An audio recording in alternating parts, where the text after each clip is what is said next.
sure my audio's on.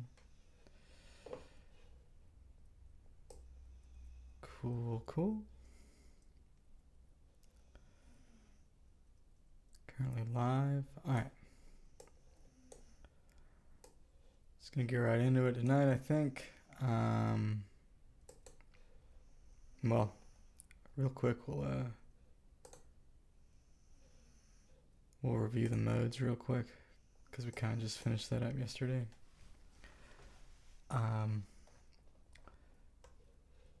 So I'll share that first, but probably not going to be doing a lot of or as much research kind of stuff tonight. Probably just a lot more playing, but just because we have been doing so much. Kind of just to summarize, these are our modes in Porcupine and 29 Edo. And then, so the first mode is more or less calling it major, just based on the triad. It has this kind of, I guess, sub major, down major, third. And then the fifth, of course, is nice. Of course, the seventh is not a leading tone, so maybe it's better described as some type of mixolydian or something. But the second is Pythagorean. The seventh is Pythagorean. The sixth is a little strange. It's a little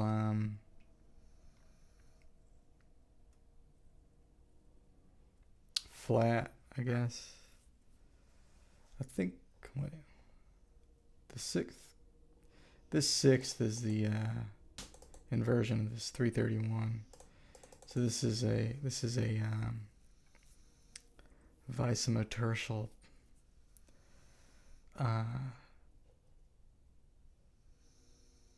neutral sixth or major sixth. It's like a really flat major sixth, I guess, because this is the vice-tertial minor third or infra third or whatever.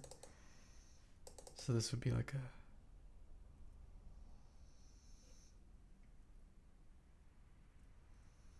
this would be a supra third, or I don't even know what this is.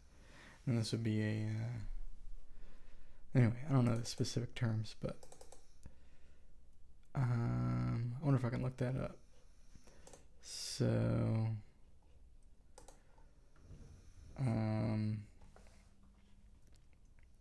23, let's just review this stuff.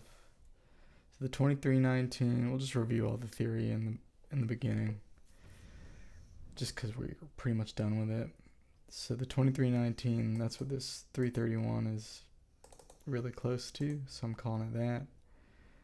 Although everybody in the theory groups is telling me it's a 6/5, or it's like Porcupine's version is 6/5, but it's obviously way far off a 6/5. It's closer to this, so I'm just calling it this. Vice-tertial supra minor third. Well, that makes sense. Supra minor third. So the other one must be like an infra major sixth. So if we look that one up, it'd be 38 over, or I'm sorry, 38 over 23. Why 38? Because 38 is double 19. And that's how you get the inversion of a JI interval. You take the bottom number, you double it, you put it on the top, you put the top number on the bottom. That gives you an inversion. More or less. And, well, reduce if you can. But, yeah, that's what you do. So, vice-tertial sub-major sixth. So this is just a sub-major sixth. And, yeah. So there you go. And that's at 869. And our major third is at 372. So maybe that's a sub-major third. So maybe it's a sub-major triad. So that's, what is it, this one?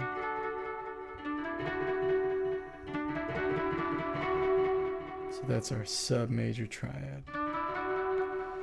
And it's got the nice ninth. Let's play that.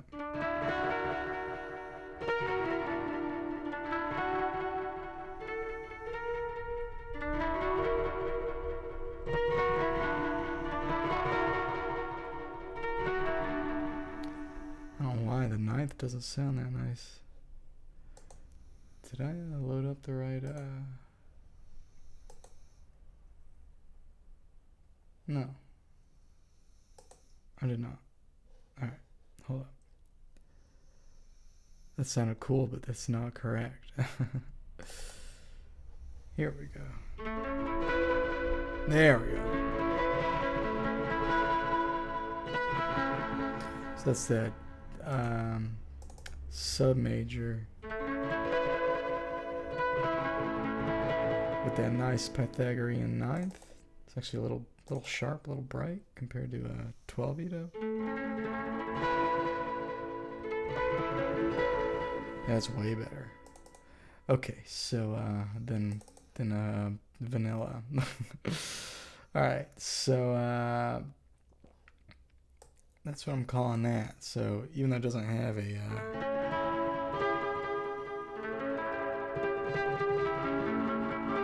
it's got that neutral seventh there. So, or I think that's neutral. And then it's like an undecimal neutral seventh thing. And the sixth is also a little weird. It's that vicemotertial sub major sixth. So it's not really major. It's like a weird down major neutralidian, or whatever you would call that, mixoneutra. I don't know what you call a neutral mixolydian. Isn't it a rast? But it would have to be minor. I don't know what the major with the neutral seventh is. So I'm sure there's a name for it, but it's not one I'm familiar with.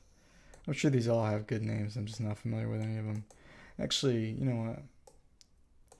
Let me try to find something on Porcupine. Let's just look at Porcupine modes. Intro to Porcupine. Reasons why Porcupine will make for the best modal harmony ever.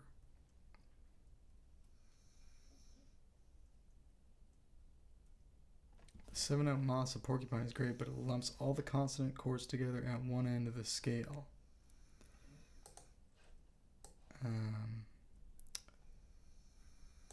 Oh, hey, romeolz.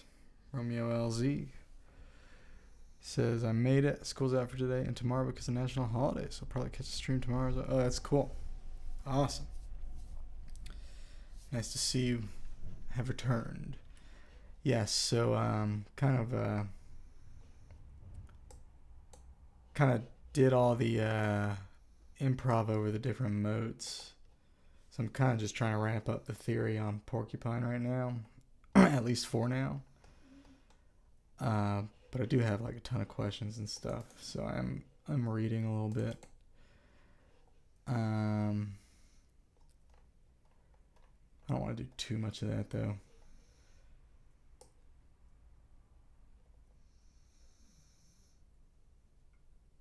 So, these have some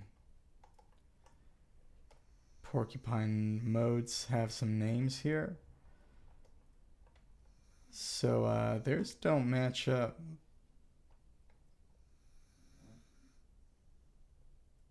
Oh, I see. They go kind of in the opposite order.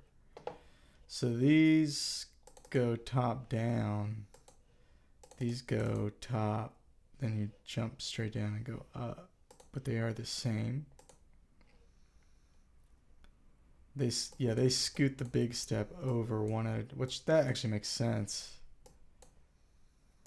But it's literally the opposite order of what we have in Scale Workshop. But this is cool. So this is basically what I did. I'll put a link to this in the video description on YouTube.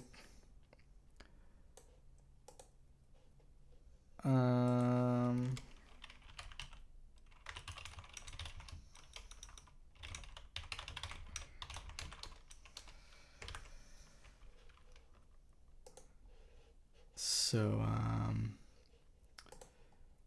this is interesting. So these all have names, of course. So we have Chinchillian, Badgerian, Zebrian, Dingoian, Gazellian, Lemurian, and Pandian. So kind of fun names. And yeah, this magical diminished seventh. I was actually asking about this chord in the Facebook microtonal group today. And one of the big names in microtonality, Mike Battaglia, he responded almost right away that chord, that wide diminished seventh, is called a magical seventh. So I learned about that, and had some really thought-provoking responses on there, even besides his very succinct, to the point response. I was pretty much asking if it had a name. Yeah, anyway, so these are the names of all these modes. And yeah, so this is kind of the opposite order of actually even how it goes on the keyboard. So on the keyboard, this is the bright major, and then as we go up, we go to this, then to this, the dark half diminished, then the bright half diminished. Is this right? Let me make sure. 29 Edo Porcupine 7. Should be right.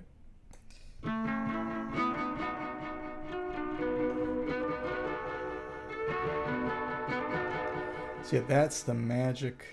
I'm actually going to turn off the delay. That's that magic chord right there. That magic seventh. And then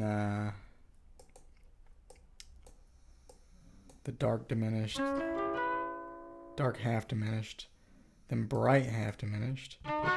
Yeah, and I literally was calling these half diminished, and this one kind of like that special diminished. And then dark minor, bright minor. So yeah, we had two minors. This one, it says, is symmetric. 2 is minor. Yeah, I don't know what that means. Oh, it's symmetric because the whole big step's in the middle. And then, yeah, and this one is cool because you have a fourth in there. You have a good fourth and a good fifth. Well, like a pure fourth and a pure fifth. And then they're calling that one with the sharper 4. Bright minor, and dark major, which I really like that name for that. It's, well, it's slightly more neutral, I guess, but that's the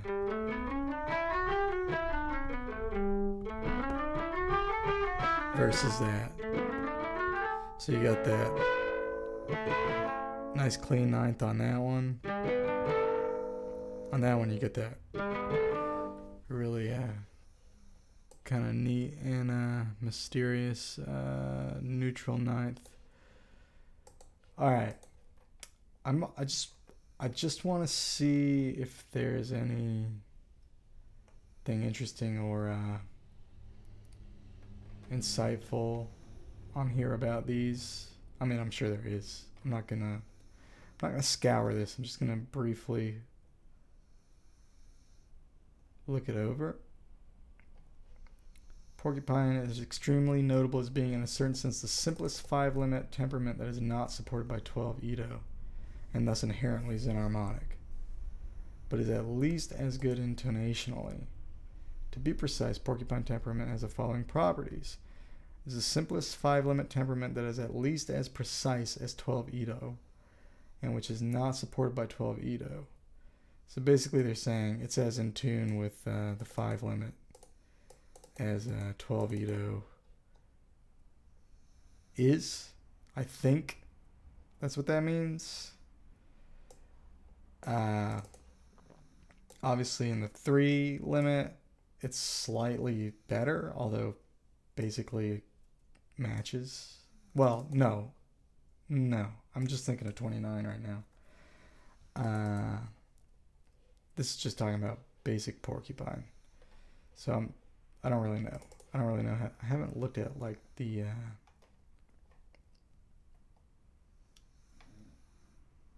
pure porcupine. The 163 cent romeolz says the 163 cent generator of porcupine is like the 4/3 generator of diatonic. So the octave complement of a 1036 is like the bright generator, like 3/2. So the generator of porcupine is only 163 cents. Oh, interesting. So that's in 29, that's this one, I guess. And on the other side of that would be this. So that's neutral second.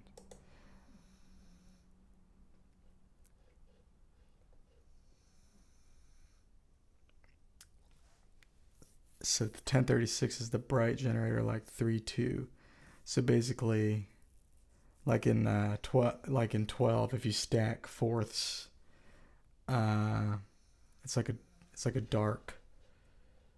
darker quality, or you get the flatter keys or flatter modes. And then if you stack fifths, you get the progressively sharper, also known as brighter modes. I see. So if you were to stack the neutral second, you would get the darker modes. And then if you were to stack the neutral seventh, you get the brighter modes. And the modes are ordered based on that generator. Interesting. So the first one is the brightest. Well, no, I think romeolz is talking about this. This is the brightest. No, that can't be right. I don't think it. Well, maybe what's throwing me off is that we start major and then we go straight into diminished, but maybe it's actually like the totality of it is getting progressively darker or brighter or whatever. I'm actually kind of confused about that. I'm not really sure. So 605142. It's got to be something to do with that, right?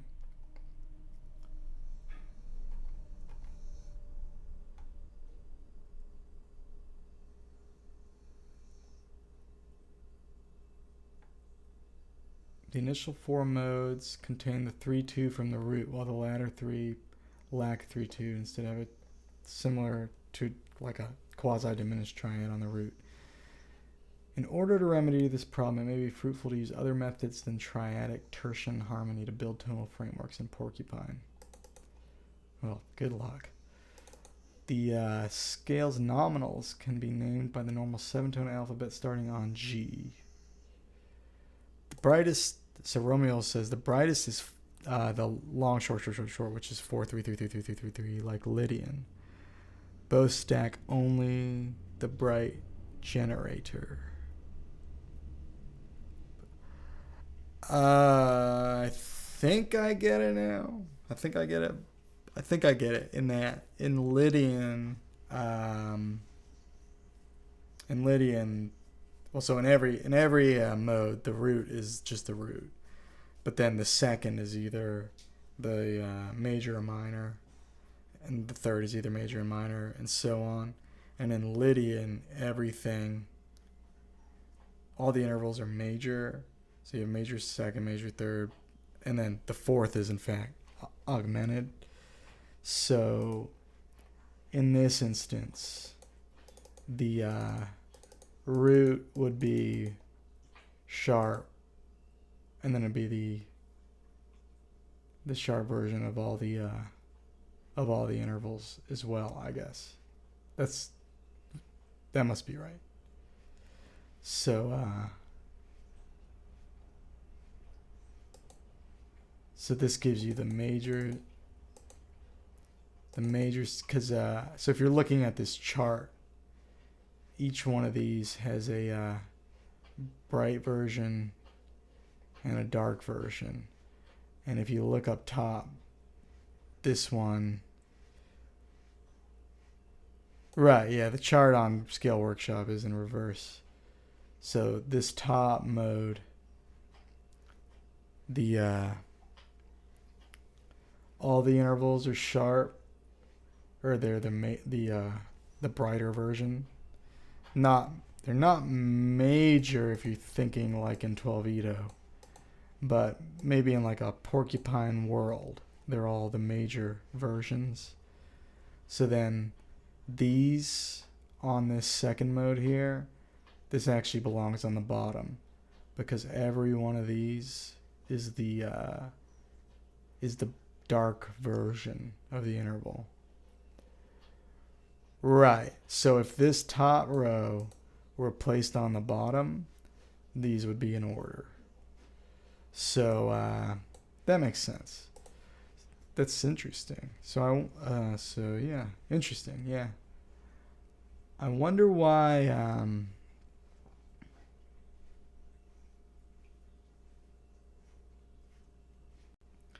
I guess because there's only one.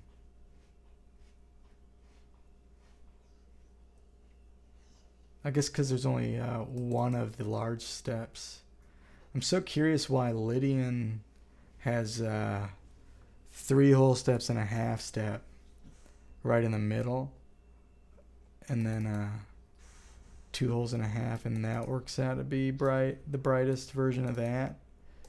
Whereas when we have just the one large step, it all is like kind of very logically laid out. Like first it's on the first, then it's on the second. But obviously diatonic scale is a little more complicated because it has 2 of the large steps. 2 of the small steps. And so it must just balance out that way. It must be if you have 2, then you basically have like 2 asymmetrical halves if you have an odd number of notes.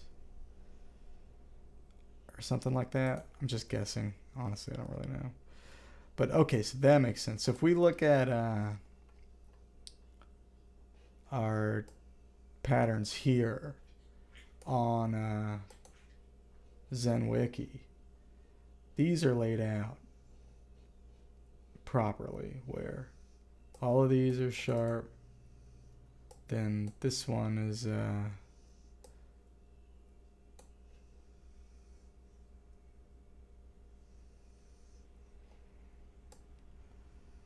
some arrangements of, oh really, oh interesting,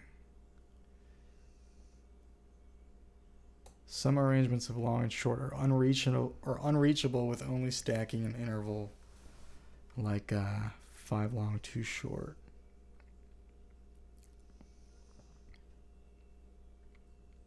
Some arrangements of long and short are unreachable with only stacking intervals like 5 long 2 short. Do you know, like, what's an example of that?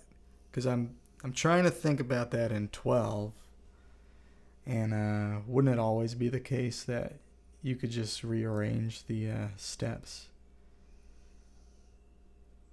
Like you would just get a different scale if you rearranged it in any way, right? So why would that yeah, that one's not, it's just not clicking for me. I believe it. I just don't understand it.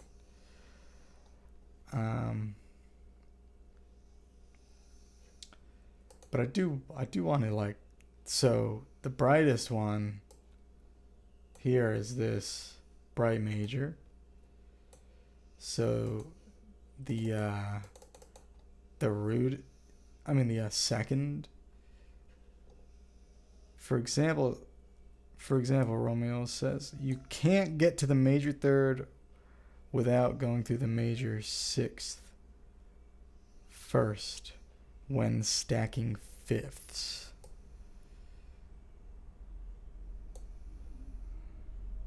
Oh, right. So, yeah, I don't think I think about these properly because I know, like, theoretically, you just have you start with a root and then you stack an interval.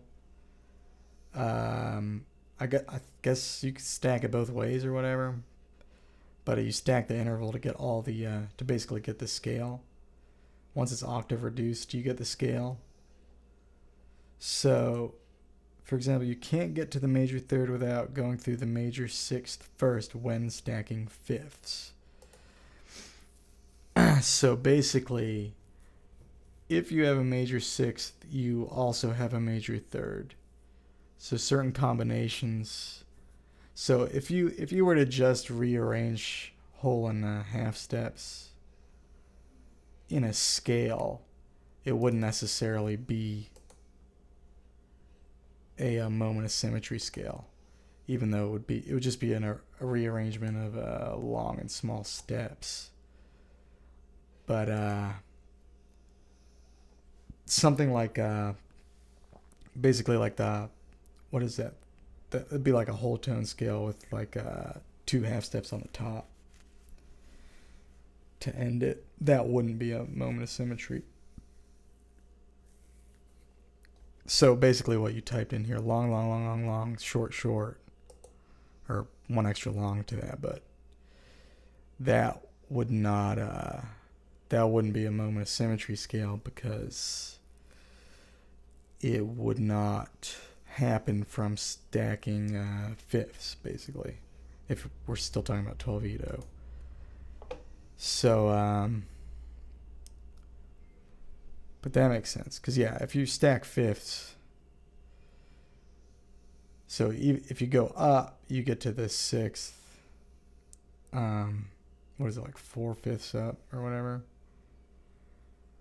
So 1/5 is a fifth, 2/5 is a ninth, 3/5 is a sixth, and then you get a third. If you went down the other way, 1/5 would be a fourth, another fifth would be a, another fifth would be a,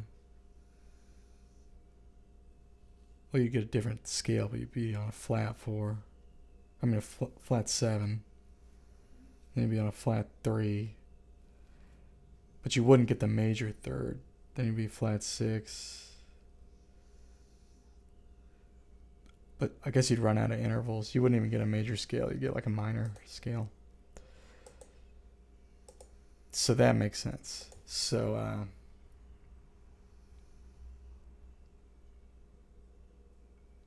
alright, because you would,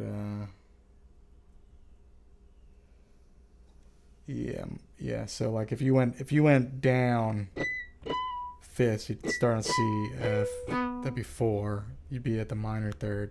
If you kept going down from E flat,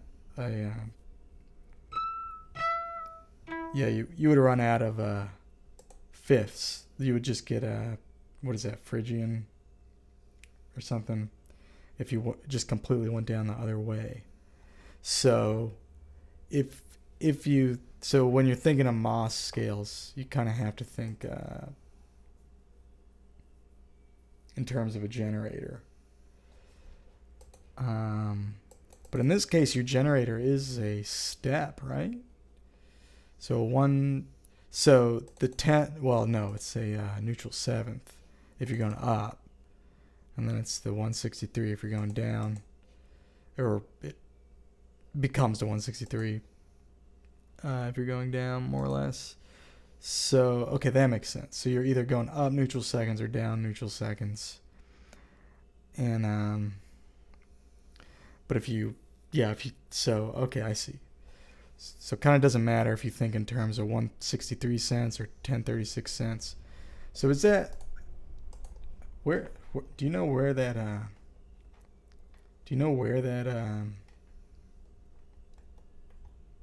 generator comes from?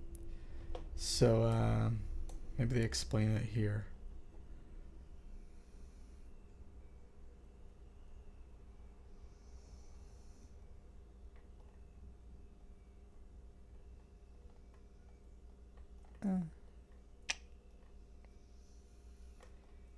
So the 7-note Moss of Porcupine is great, but it lumps all consonant chords together at one end of the scale.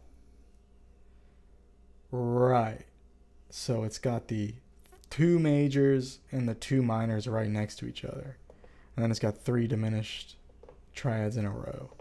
It also fails to contain a complete 11-limit otonal hexad, 4, 5, 6, 7, 9, 11, even though Porcupine is not excessively complex in the 11 limit.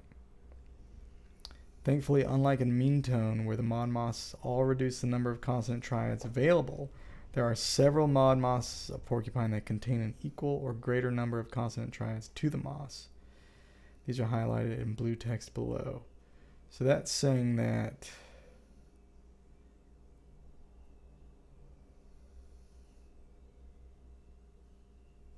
there are several mod moss. What is a mod moss? A mode of a moss, is that what it is?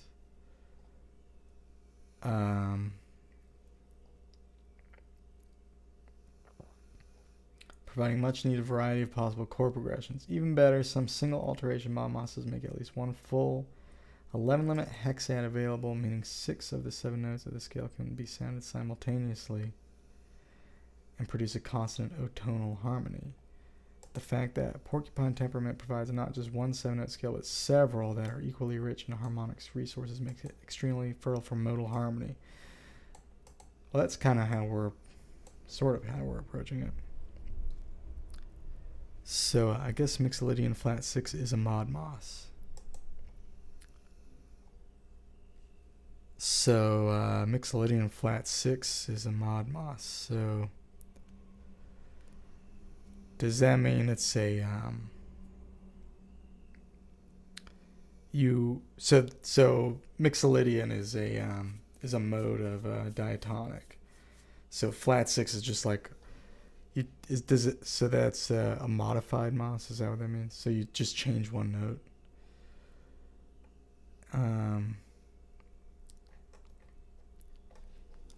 I'll look that up real quick. What is a mod moss?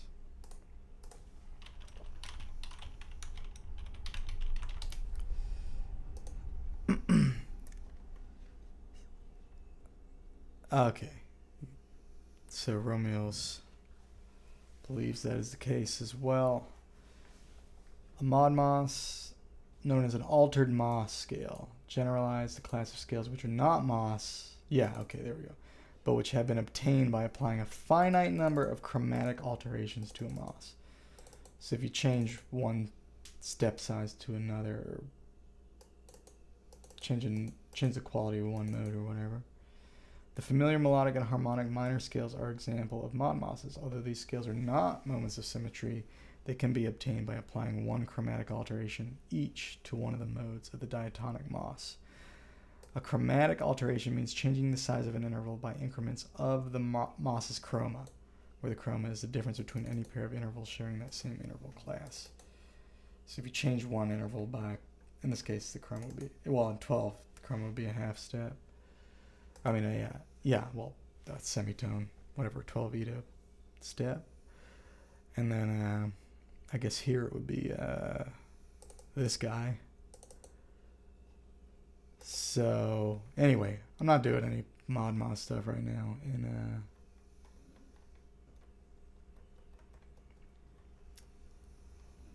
this, because I'm not going to alter any of the notes. Although that'll be cool to try out later on. So here they're showing you some of the ways to alter them. So you get 2 large and then 1 extra small. Interesting. So you'd have 3 different step sizes. It's pretty cool.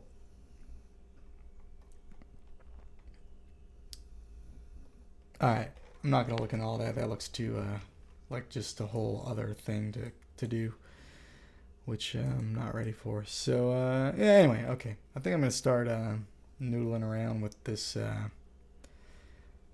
So yesterday we were just improvising using all the different modes. So I think I'm familiar enough. The whole reason to do that was basically to kind of get used to the chords and what's in them when I'm playing in a certain area. So I know if I'm in here, it's basically like the major mode of that. But yeah, that chart with the names of the modes, bright major, dark major, blah blah blah, that's pretty cool. So that's a good resource. So now I think I'm just gonna noodle around. I might turn the delay back on because I was having fun with that, doing some of that last night. I might try a little more of that right now, and then if I can latch on to like an idea, I'll try to get a solid recording of it. So gonna keep recording the output for now. All right.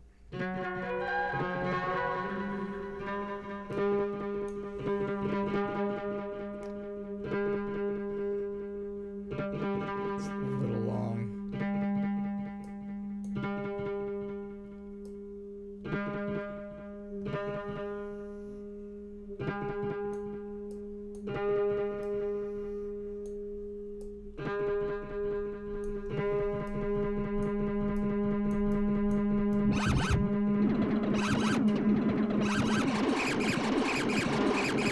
Oh, I just realized I don't have to do a stagnant delay.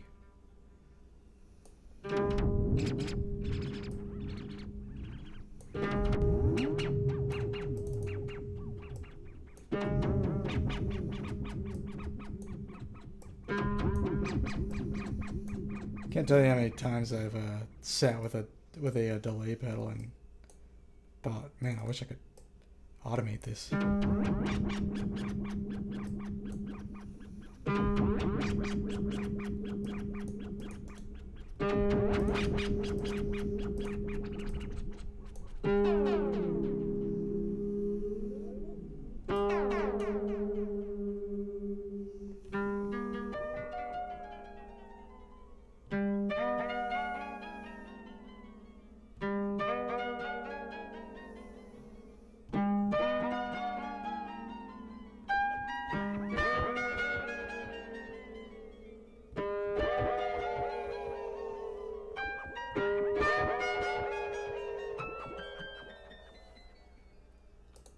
Try it in this mode.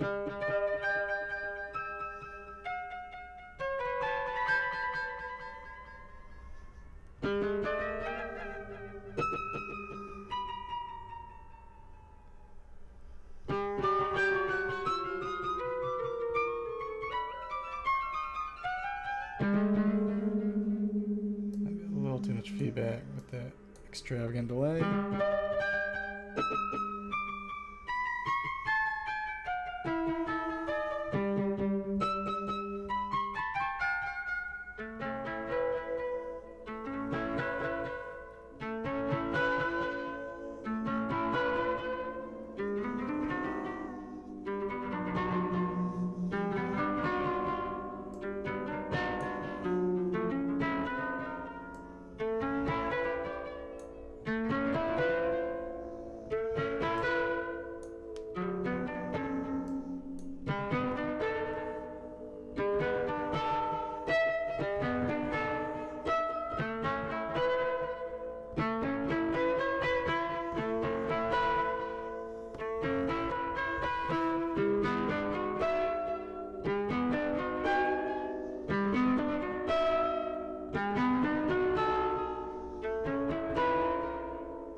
You know, it'd be cool actually.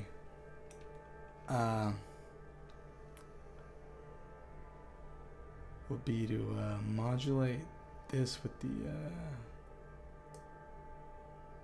pressure.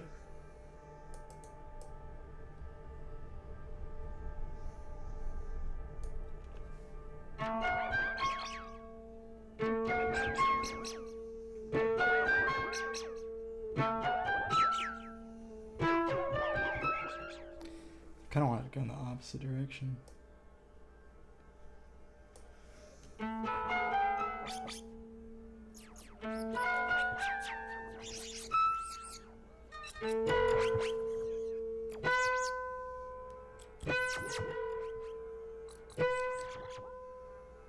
It's not working the way I think it will.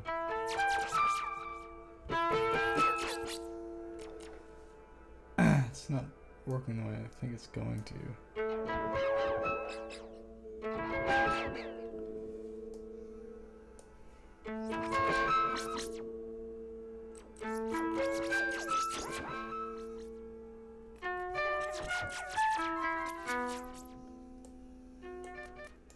I think maybe I'm doing too much. I'm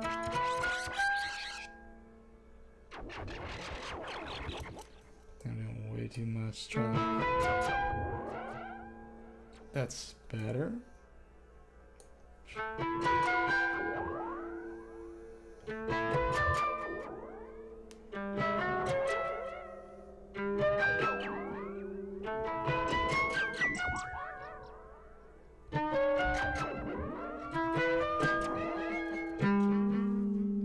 Let's also put a little of that on the feedback.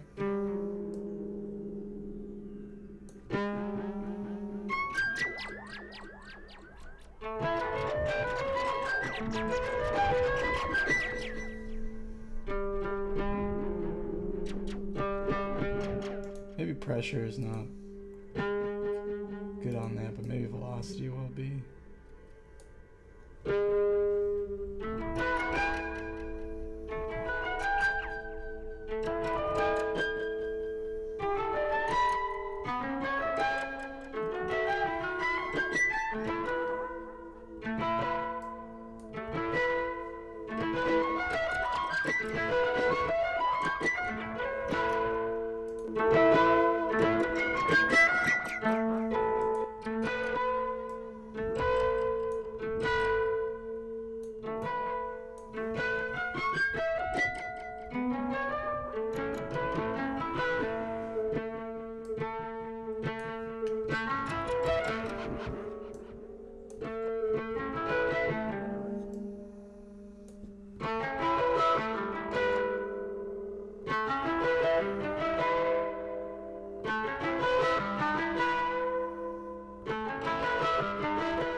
Is it hard to play microtonal tunings on a 12-tone keyboard?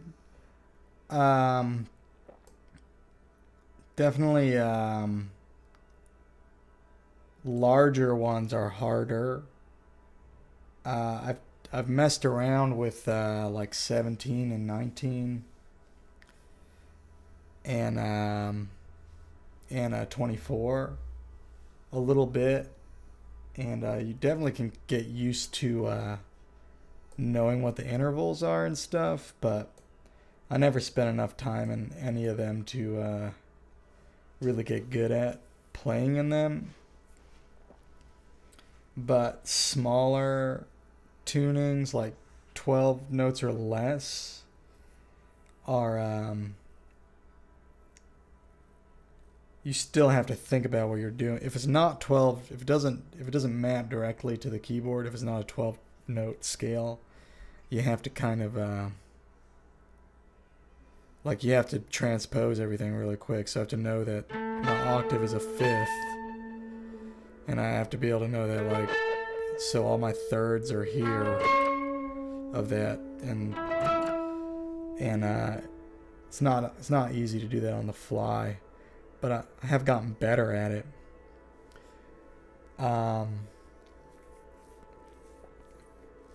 But short answer, yes, it is definitely hard. I think like a lumitone or something would be. I'll definitely get one eventually. But that being said, it can be done, and I think the closer it is to 12, the easier it is. Or if it, in a weird way, 24 is kind of easier to look at, even like when it's a half step is a quarter step, just because the math is easy. You just double everything. So a whole tone's a chromatic scale. Chromatic scale is a quarter tone scale. And then like certain shapes are like the major third is a whole tone or whatever. And then if you just like start to learn the scales and stuff, but you do learn to see certain patterns. Like in 17, you get like, it looks like a diminished chord. It looks like that. Looks like a diminished triad, and then a fully diminished chord going up to, and then it just repeats. And you just learn 1, 2, 3, 4, 5, 6, 7, and then from there you know that that's my second, so that's my minor second or whatever, or that's half steps a minor second, and that's my neutral second. You can kind of see the logic of the tuning and how it translates to a specific scale. You can see it on the keyboard. But yeah, it's not the easiest thing, that's for sure.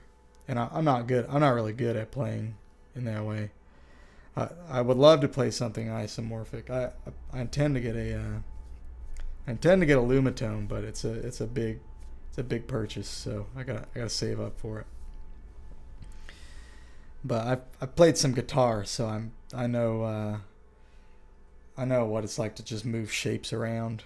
But I've not played an isomorphic keyboard, except for like little iPad keyboards, like Microtonal iPad app that had just like a grid. I played that. I tinkered on that a little bit.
A budget Linstrument using Mark D. Simone's tutorial.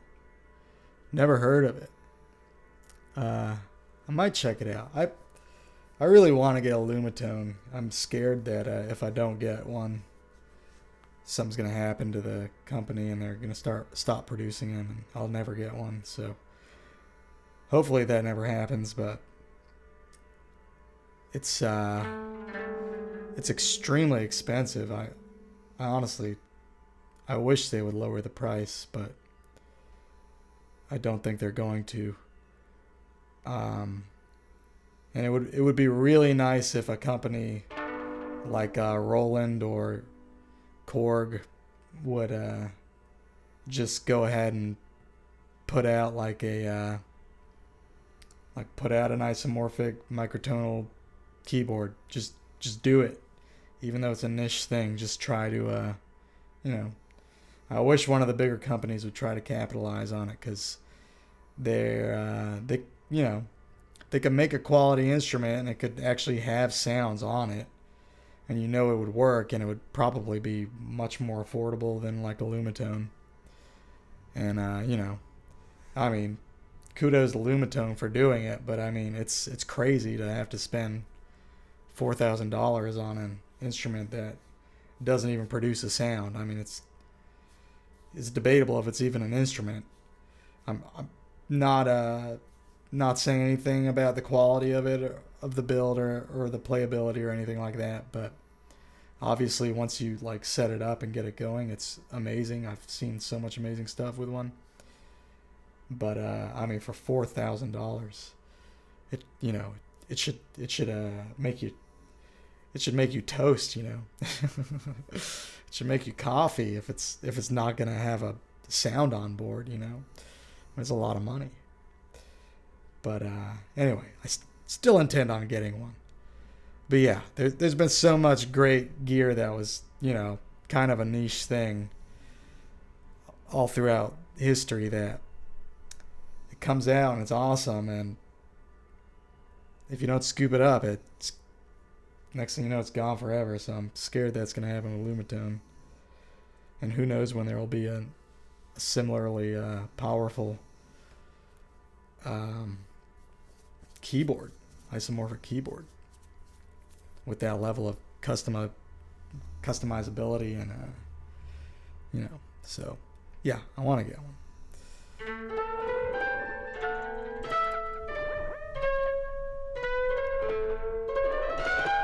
And none of the other instruments I've seen really seem as enticing, because they don't have the touch sensitivity, they don't have the custom layouts. Some of them look, a lot of them look really dated, and look like they even feel dated to play, like too plasticky or something. Or they're just like fretless, like completely fretless. So I don't know. Lumitone is in many ways like, I think it has the potential to be like, I think it's already putting microtonality in a lot of people's hands in a way that was never been possible before now. The instrument does. It's got a nice touch bed. It's a little bit small. I don't think smaller is bad. I'm also afraid the Lumitone's maybe too large even, but it's easy to conceive of a better instrument, but at least in my opinion, there is no better instrument right now specifically for like microtonal exploration. I think a microtonal instrument that was focused on one specific tuning, for instance, you could probably go really far with that. Like, say someone wanted to just produce a 31 Ito keyboard or something. I mean, they could just really make a really high quality instrument in 31 Ito and do a lot of things the Lumitone can't. But if you want to explore tuning in a more general way and have a customizable keyboard and have the polyphonic aftertouch and all that stuff too. But I've never played a Lumitone. I don't know. It does look pretty nice, like a good quality. And I've heard other people play them and they sound fantastic. So, but yeah, the only bad thing about the Lumitone, in my opinion, is, take it with a grain of salt. I've never played one, but seems to be the price. It's just so expensive. It's like too expensive.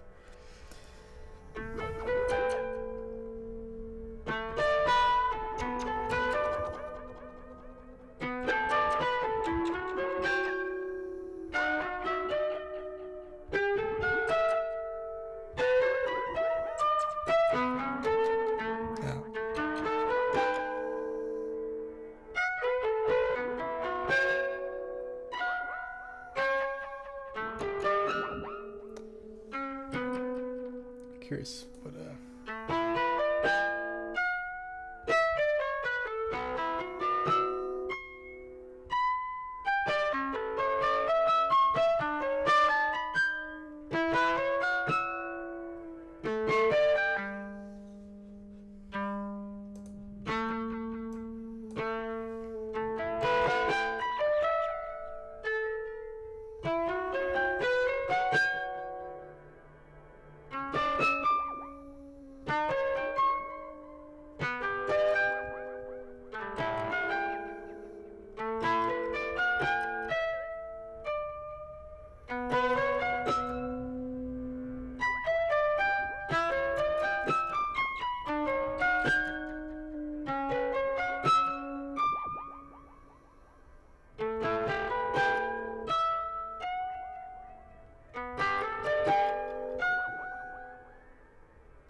Yeah, the only thing I don't like about the sound is, or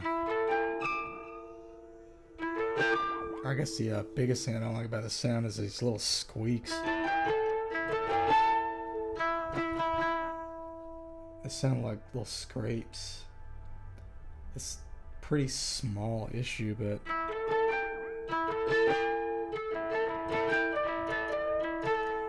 I wonder if I can minimize them somehow.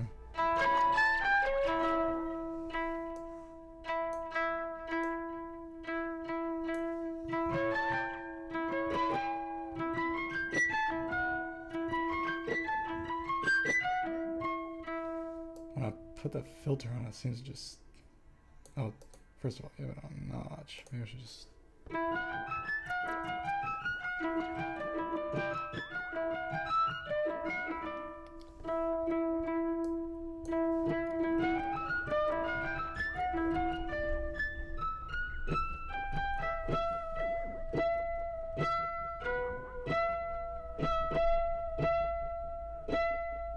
Oh, it's this thing, I think.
Alright, sounds cool. I don't know if I think I'm just gonna keep noodling around, but I might do a different patch.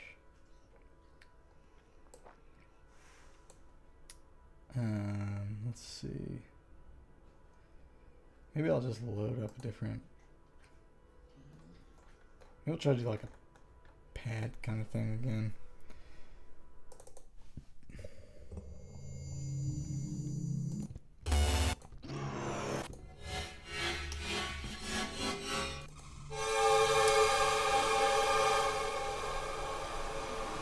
Yeah, unfortunately, these are all just like too crazy.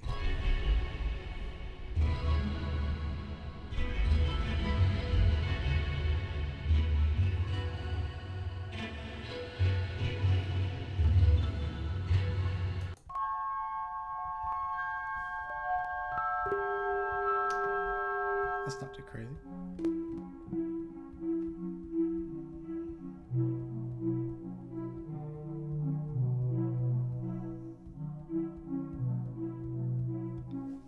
It's like the right amount of boring. I think I could just maybe try to dress this one up. Oh wow. They sure did a lot of stuff to make this sound this plain. Holy moly.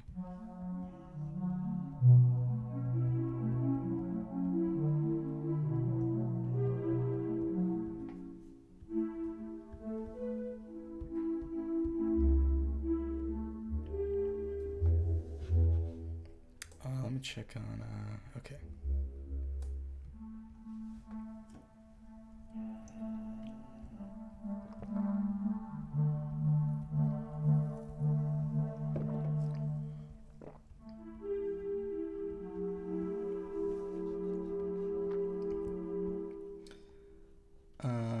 Is there a better one?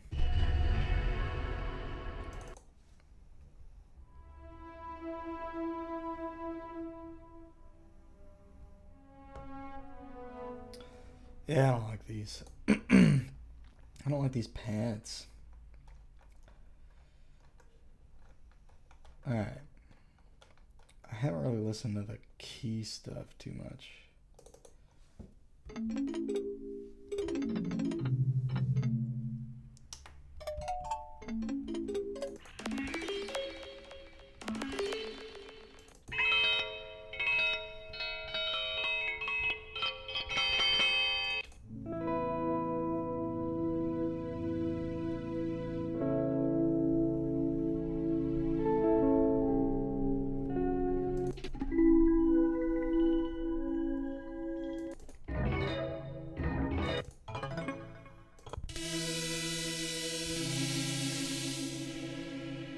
These are more like what I was thinking with pads. Well, not this, but...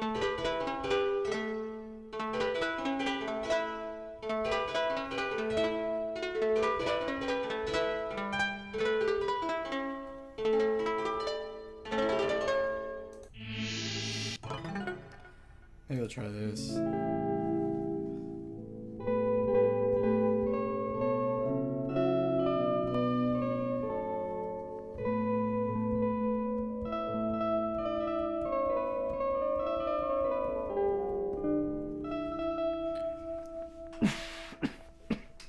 Excuse me.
this sound?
Make this a little less lush.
Yeah, I don't know. I'm not really into that one.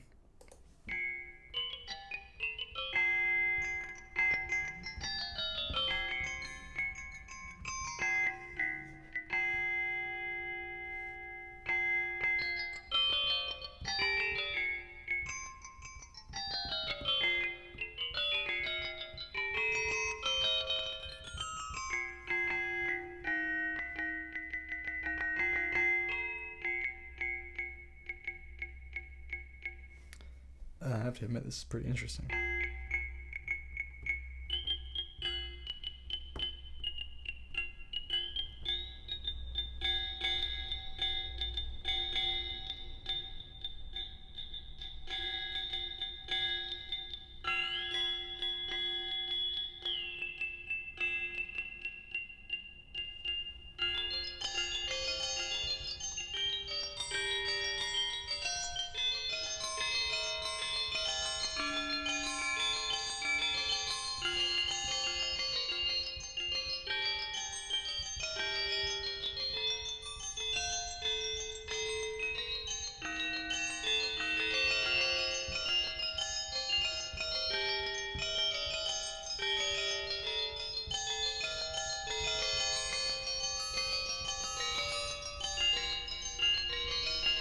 Sounds like a gamelan, yeah.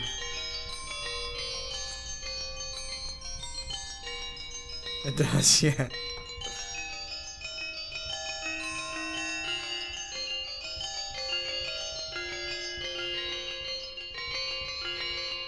Yeah, we could in fact tune it appropriately, I'm sure. Let's see,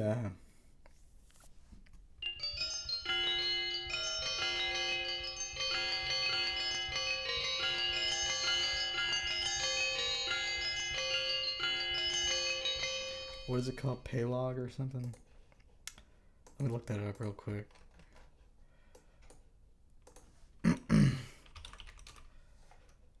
Tuning system used in both Javanese and Balinese gamelan music. I don't know if I'm saying that right. Gamelan. It provides an octave repeating heptatonic, meaning 7 note. Is that what that means? Although the octave is usually stretched to compensate for the inharmonicity of the instruments. Octave is stretched. In Javanese gamelan, the tones of Pelog are numbered 1 through 7. I'm probably not pronouncing any of this stuff right. How do you pronounce Pelog? Pronounce Pelog. Oh. Thank you. Nothing. Berkeley Indonesian community. Well, yeah, whatever she says, I trust. Today I will talk about the basic of Pelog. Pelog. It's a scale that used in Javanese and Balinese gamelan music in Indonesia.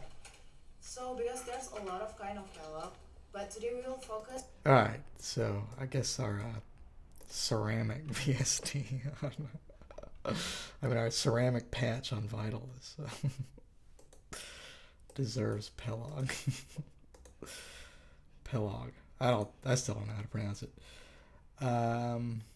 So what is it? What is it?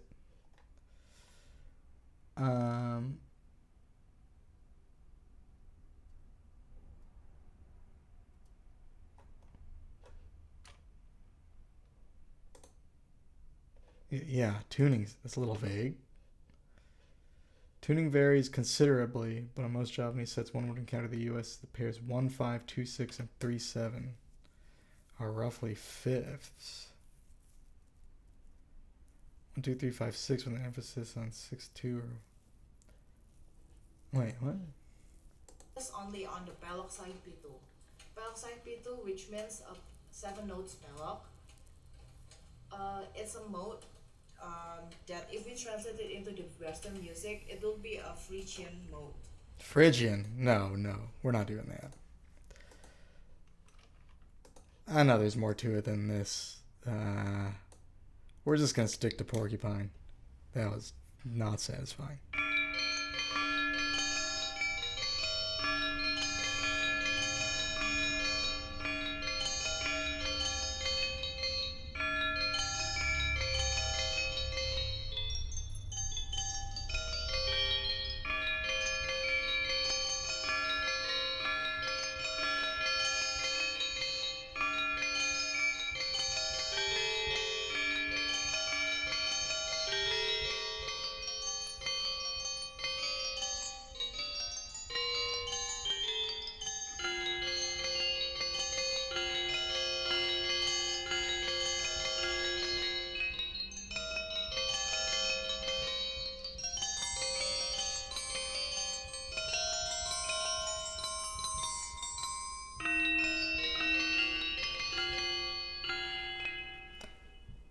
Category Pelog tracks. Let's try Slendro. It's a tuning system. 1, 2, 3, 5, 6. Familiar pentatonic scale with 3 as a tonic, but with considerable equalization in the direction of 5 Edo. It's important to note that Slendro is not 5 Edo.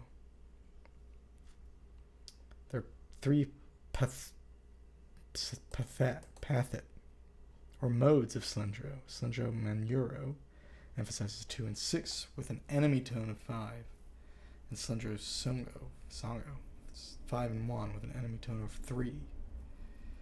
Enemy tones are pitches that elaborating instruments generally avoid emphasizing. Finally, slendro nem is a miscellany term and may include any mixture of slendro manuro and slendro songo. Just want to boot up a tuning. All of it is interesting. All right.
That's interesting, but try something else.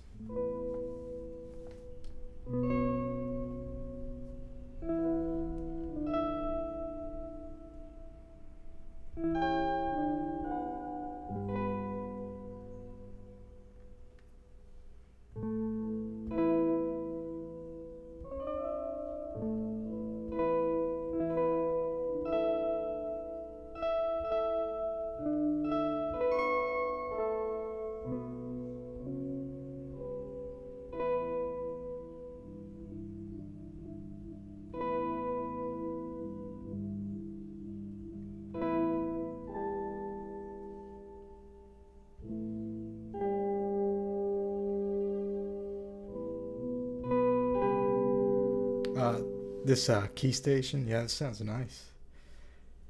This is the only one that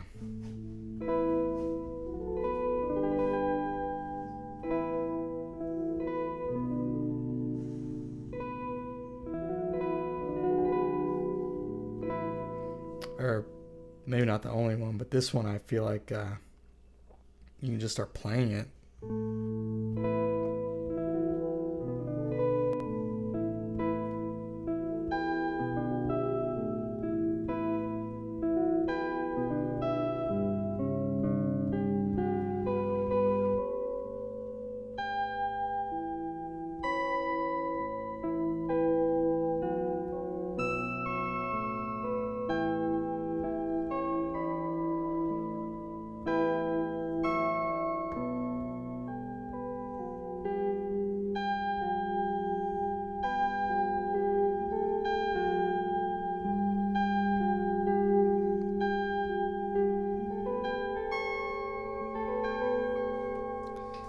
Now my camera died. I thought I plugged it in. I did not. Oh well, we don't really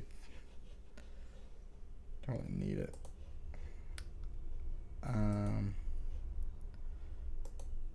I'll just get it out of the way since it's not doing anything right now.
It's a fun little jam.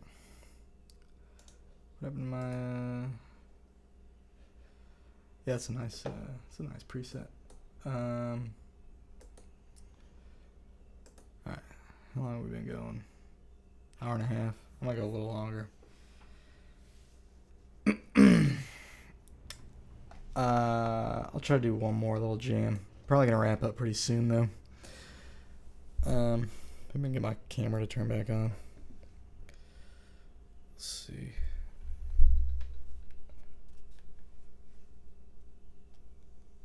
Hold on. It's charged. It's back a lot. It's alive again. Just need to set it up.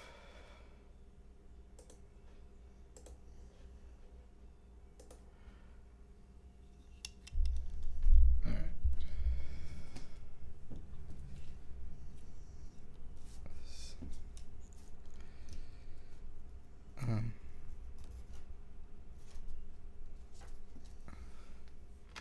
Good enough. Slightly different than it was before, but it's fine. Okay. Let me, oh, you can't even see it. There we go. Okay. I think I'll do one more little jam. And then I'll probably wrap up for tonight. Didn't like settle on anything. But, no reason. You might clip that jam. Yeah, killer. Let me double check I'm recording all this. Yeah, I mean I'm new to live streaming, but I'm not new to just recording random audio and going back and either cutting it out later or kind of coming up with a better idea, hopefully, from listening to it. But pretty much all the microtonal stuff I've put out lately has been stuff I kind of wrote in the DAW, and a lot of it I just wrote on MIDI roll. But the vast majority of the music I've written before I got into microtonality, almost all of it I started writing on a piano. So I do kind of want to get into like actually playing the ideas, physically playing them and getting that interaction, because I don't know, I do think it adds something. So I think with the live streaming, it might help me to just slow down and spend a little more time with the scale, and because I won't feel as much pressure to just put out every random idea I have, or put out some idea, because I'm at least putting out a live stream. Because that's kind of what I've been doing with the microtonal stuff. I've been just once or twice a week at least just trying to put out something, even if it's a little like 20-second loop for Instagram. Velocity is something that's hard to get just by entering notes into a piano roll. It is. And you can tweak it, and I have tweaked it. And you can kind of mix it too. I don't think there's anything wrong with piano roll. I'm actually glad I started to write on there, because it is very freeing in a way. And I think you can look at the music in a different way. And in a way, you can almost be more objective about what you're doing. And you're not really hindered by what you are capable of playing physically, which is really nice. So it's not anything I'm going to just stop. But now that I've like started getting into writing music in a DAW, I just want to bring, because I mean I've been playing piano for 20 years or so now, and I've spent a lot of time on it. I just want to bring the physicality back into the DAW. I think when I get the Lumitone too, that'll help. It's just hard to get it to do microtonal stuff. with piano. I do have an electric piano. I'd show y'all. It's let me pull up OBS because I can't tell what the camera's even looking at. But I think y'all can see that electric piano. I do tune that to different scales and stuff. So I haven't done a lot with it lately though. But I'm not gonna tune my acoustic piano. I'm too scared to screw it up. At least not anytime soon. Anyway, that was a long tangent, but yeah, I think I'm gonna do like one more jam, and I might try to find another sound. Although I do really like this one. Actually, this one's nice.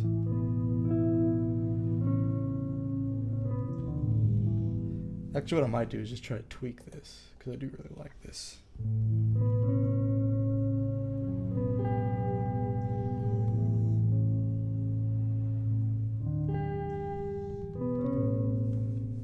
What are these macros doing?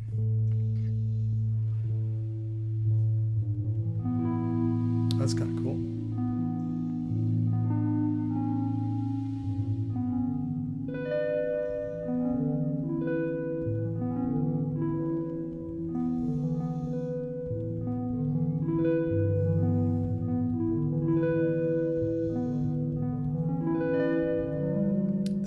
This might sound good with the arpeggiator.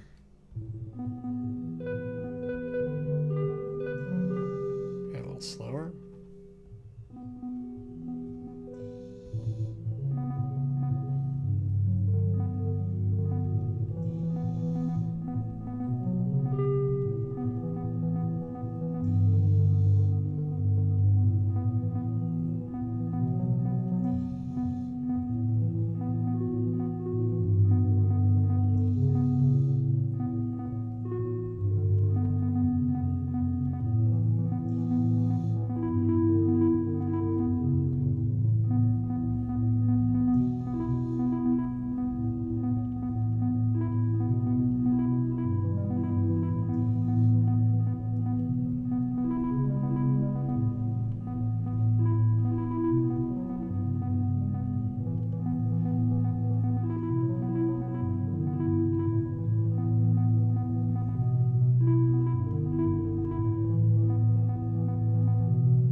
Too fast.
Yeah, this little keyboard is it's really hard to get the velocity right on it because it's not actually touch sensitive.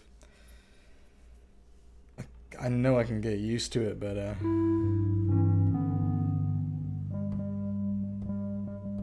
it also it doesn't always respond the way you think it's going to, because I think it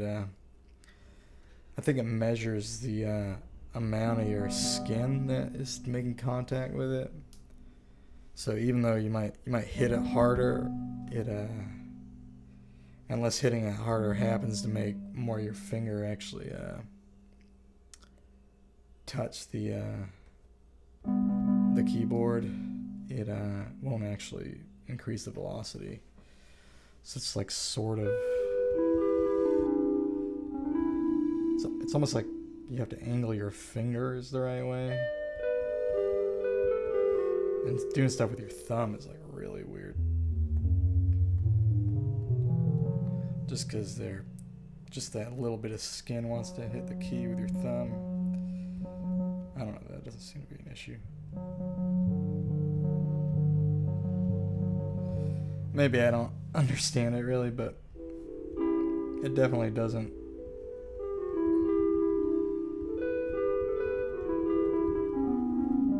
always do what I think it's going to do. I'm gonna do one more because I kind of want to go back to one of my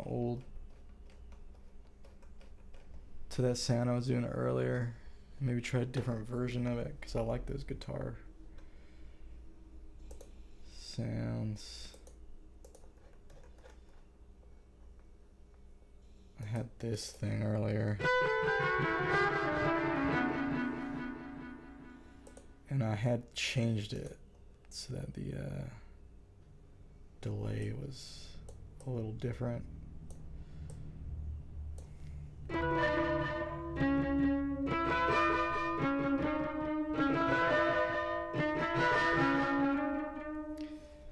And maybe I'll try adding like a flanger.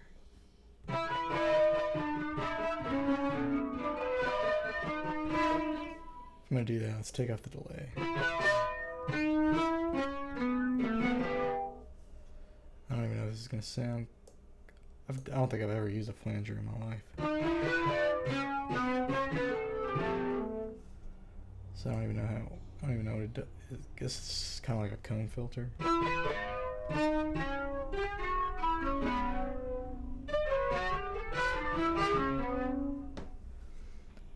Looks like it's like a cone filter that changes the frequency. Zen harmonic stuff is seriously addictive. I know. It just gets worse the more you do it too. It's funny because it at least for me, it was extremely unappealing at first. Like when I first saw, like, I can't remember what it was.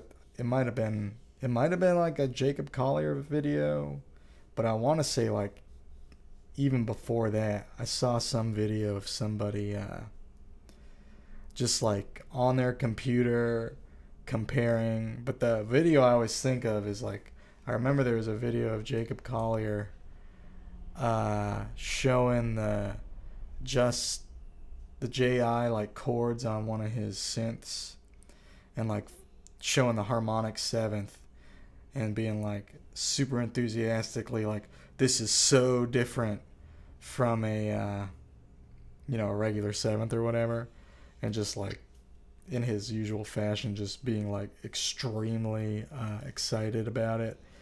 And it was I was almost like, I mean, you could hear the before and after, and I was like, it's obviously not that different. And I don't know. I just remember every video I had seen about it and everything I had heard that was microtonal. I was like, although I don't think I really tried listening to much microtonal music for a while. I didn't really look for it. But I definitely saw some stuff, probably like even 5 or more years ago, that it seemed overwhelming to take seriously, and I didn't really understand the point, to be totally honest. But I don't know. It would come up in conversations with musician friends sometimes, and I kind of in the back of my mind, I was always like, I should revisit that. And I don't remember exactly what catalyzed the me taking it more seriously, but it definitely didn't hurt that like Adam Neely did a video on it, and there was there was just stuff happening, and I saw like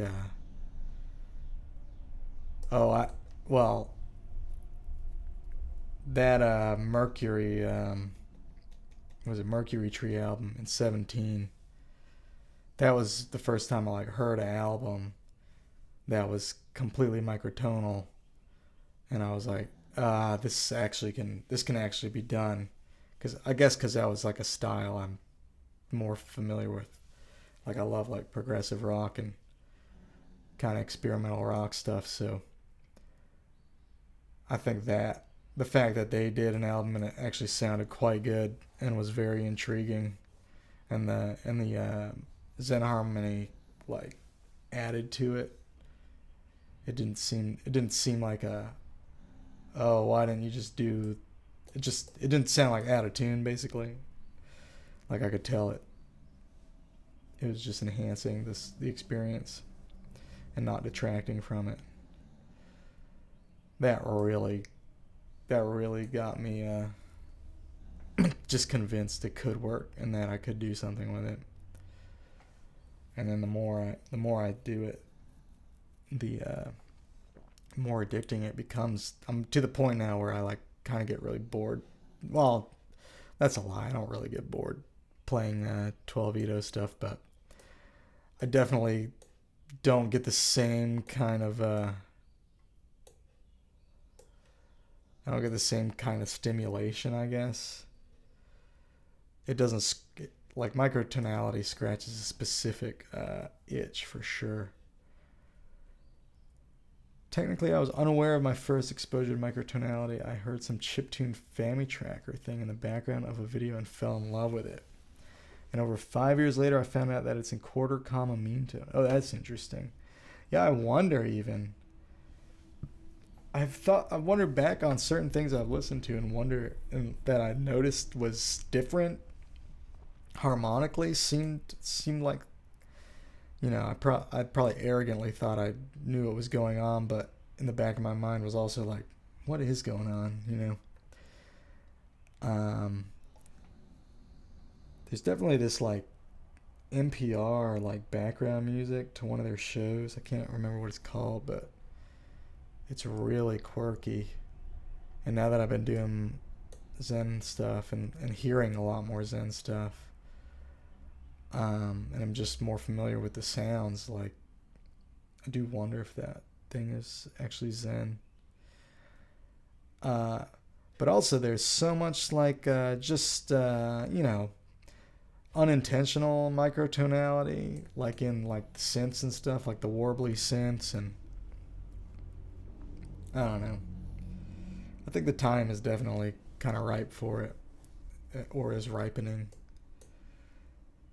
And it's just so easy to do now too.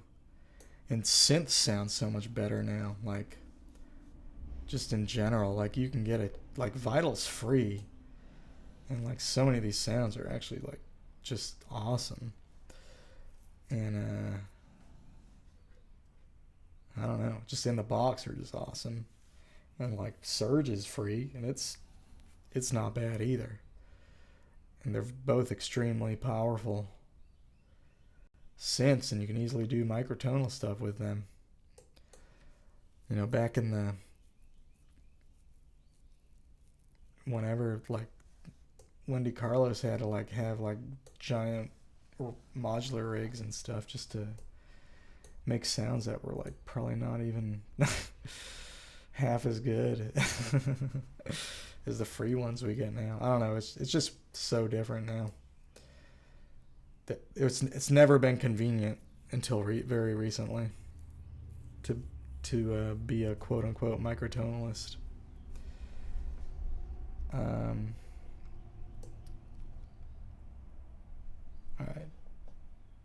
let's see.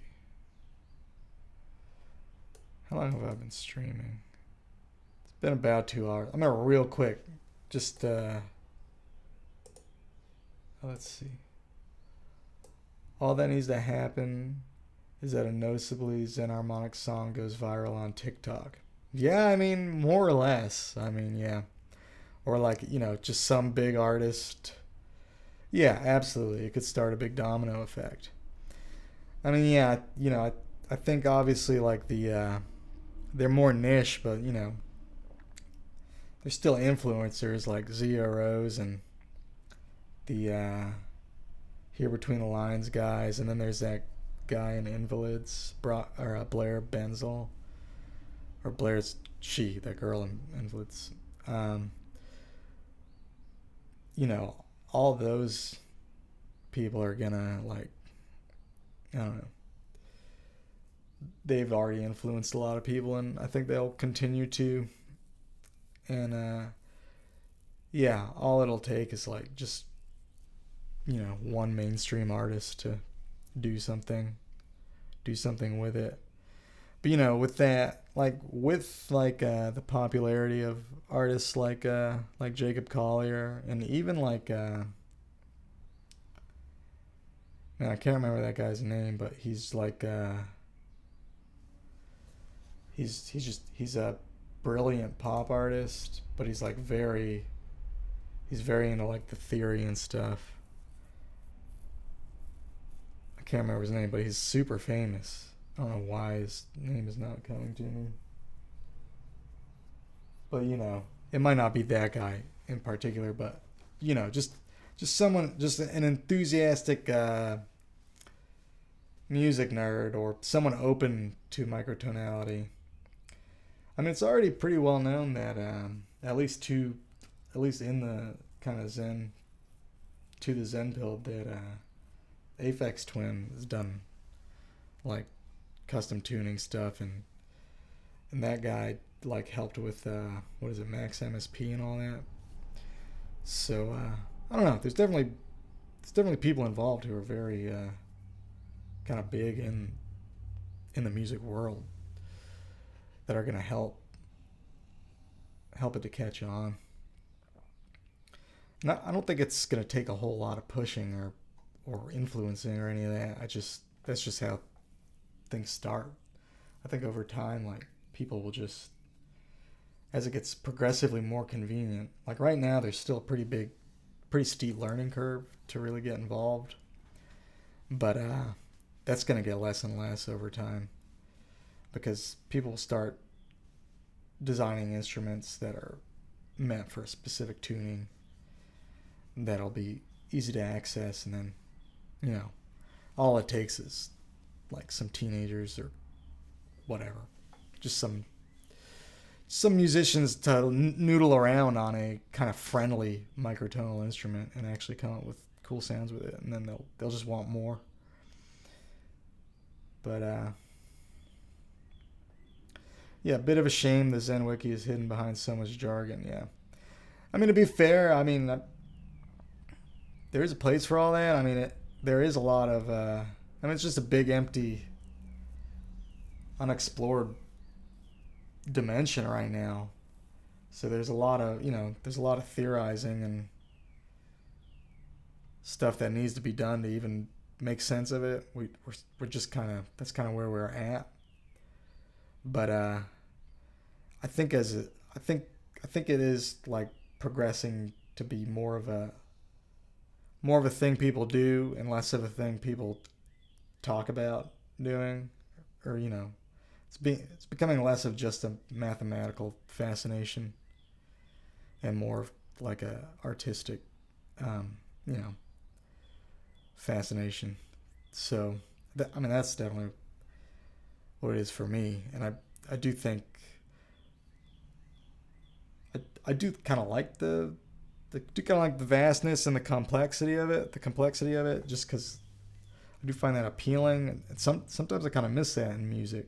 I feel like I have to get that elsewhere, but so it's kind of, I don't know, it's definitely more appealing intellectually, I guess, it's probably too highbrow a word really, but in this context, because you're just learning terms and kind of logic of tuning systems and stuff. But I don't mind that aspect, but it will. I believe that will vastly reduce over time. There will be a lot of theory to be done, but as conventions are established and preferences are developed culturally, and like there's more friendly microtonal instruments with like isomorphic keyboards or variable keyboards, blah blah blah.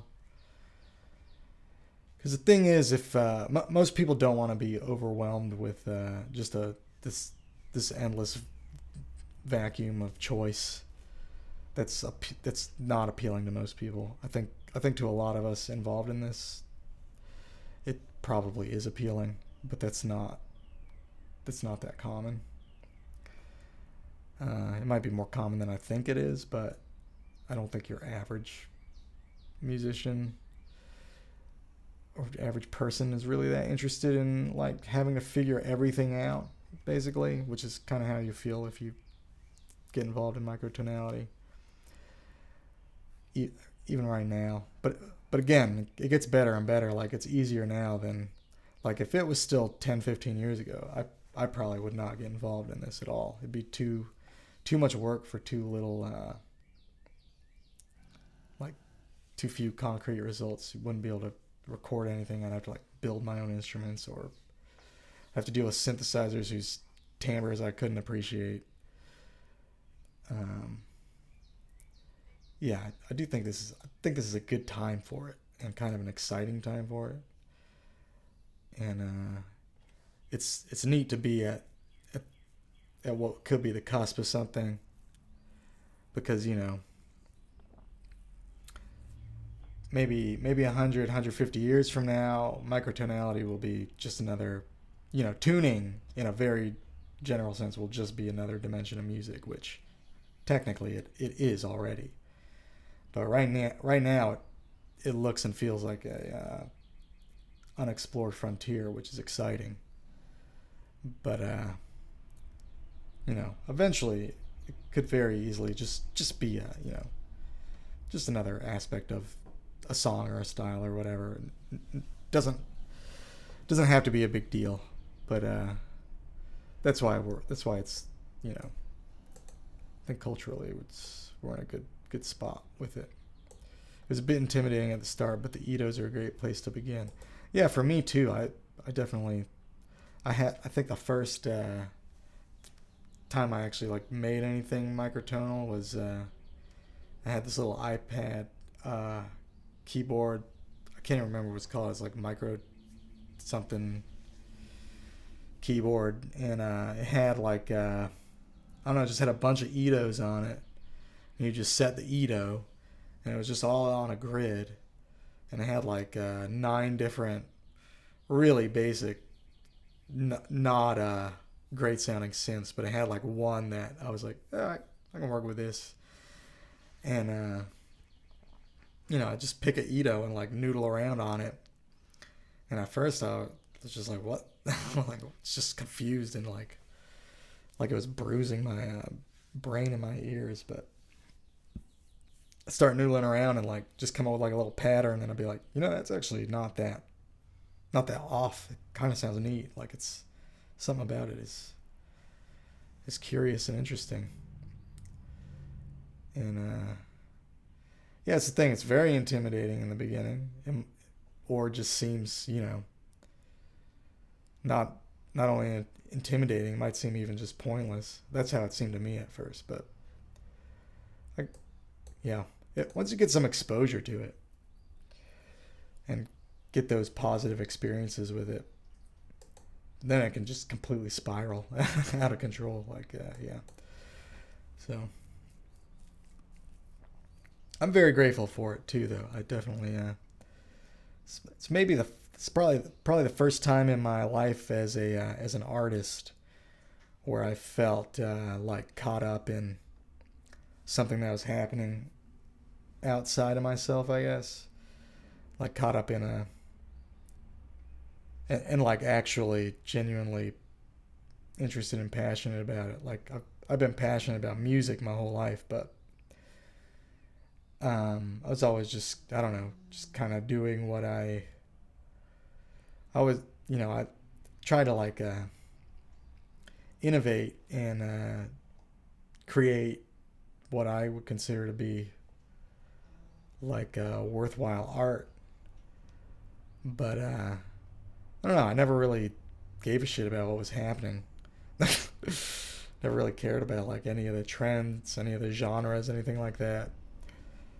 Like this is the first time musically where I'm like, I mean, and I've done a bunch of stuff. I've done like math rock and progressive and kind of jazz and all kinds of different things, and I've enjoyed it. Don't get me wrong, but it's the first time where I'm kind of like, I kind of feel like a microtonalist. Like I'm really like attracted to the community, and if you can even call it that. It's so sparse, and I'm just like really wrapped up in it, and I really want to be a part of it. So it's a good feeling.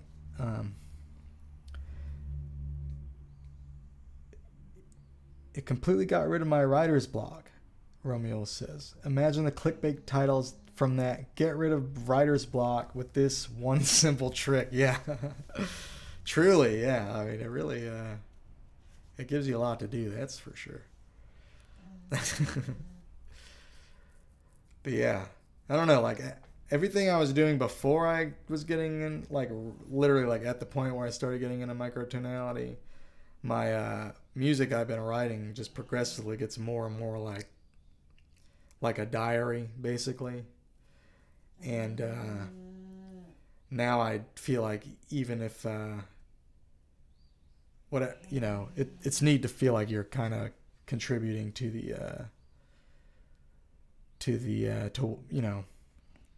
what am I trying to say? Like we don't know how to do microtonality yet. So the people doing it right now, well, some people know how to do it to some extent. Like there's historic tunings and tunings all over the world, blah blah blah. But just in this context of there being like, tuning is malleable, and tuning is a choice in any given moment, and like dealing with that, everyone who's kind of involved in writing music in that is through their, whether they succeed or fail, they're contributing to the just to the art form. I mean, just to that dimension of the art form. So in that way, it's kind of you're like contributing to society in a way, even though it's kind of a small way. But I do think could be a small way. It doesn't have to be, I guess, but it does seem like socially relevant just to be involved. Just because you're involved doesn't even matter how. It does, to me, it seems important. So I don't know. Well, anyway, I don't know, talked a lot now. It's a good conversation, but imagine if Nicola Vicentino's inventions took off. I don't know if I've heard these. So I should look up. Hold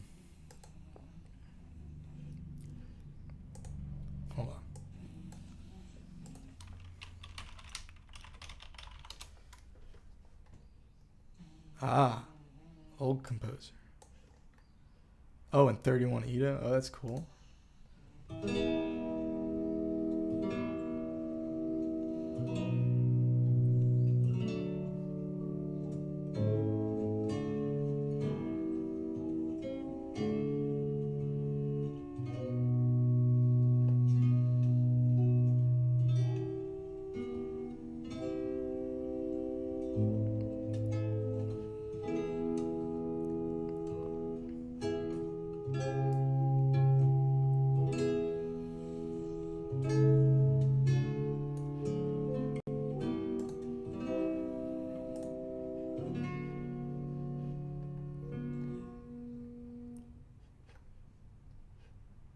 I don't know if it's okay to share the video. I'm sure the music is probably fine.